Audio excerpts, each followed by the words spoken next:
أهلا بكم وسهلا مشاهدونا الكرام، مرحبا لكم إلى قناتنا UGC net Arabic language ക്ലാസ്സുകളിലേക്ക് സ്വാഗതം. Third യൂണിറ്റാണ് നമ്മൾ ചർച്ച ചെയ്യുന്നത്. അൽ അദബുൽ മഹ്ജരി വൽ അദബുൽ ഉന്ദുലുസി. റഷീദ് അൽ ഖൗരി അറബ് സാഹിത്യത്തിലെ അദബുൽ മഹ്ജരിൽ പാൻ അറബിസം തീമോടുകൂടെ കവിത എഴുതിയ കവിയാണ്, സാഹിത്യകാരനാണ് റഷീദ് സലീം അൽ ഖൗരി. 1887 ലെബനാനിലെ ബർബാറയിലാണ് അദ്ദേഹം ജനിക്കുന്നത്.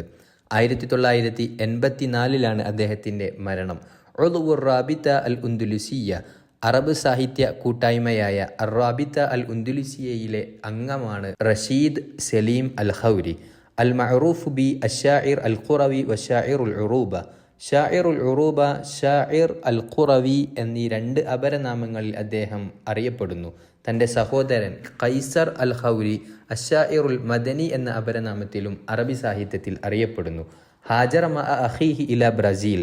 1913 തൻ്റെ സഹോദരനോടൊപ്പം ബ്രസീലിലേക്ക് അദ്ദേഹം യാത്ര ചെയ്യുന്നു, പലായനം ചെയ്യുന്നു.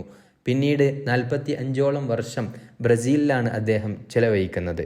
തെഹ്രീറു മജല്ല അർ റാബിത്ത ലി സലാസ സിനീൻ, 3 വർഷം അദ്ദേഹം എഡിറ്ററായി വർക്ക് ചെയ്യുന്നുണ്ട്. അൽ ഉസ്ബ അൽ ഉന്ദുലുസിയ 1958 അദ്ദേഹം അൽ ഉസ്ബ അൽ ഉന്ദുലുസിയയിൽ ചേരുന്നു.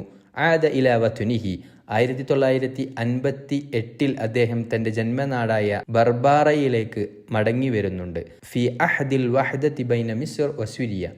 സിറിയ ഈജിപ്ത് പ്രശ്നങ്ങളെല്ലാം സോൾവ് ആയതിനു ശേഷം 1958 അദ്ദേഹം തൻ്റെ ജന്മനാടായ ബർബാറയിലേക്ക് തന്നെ മടങ്ങി വരുന്നുണ്ട്.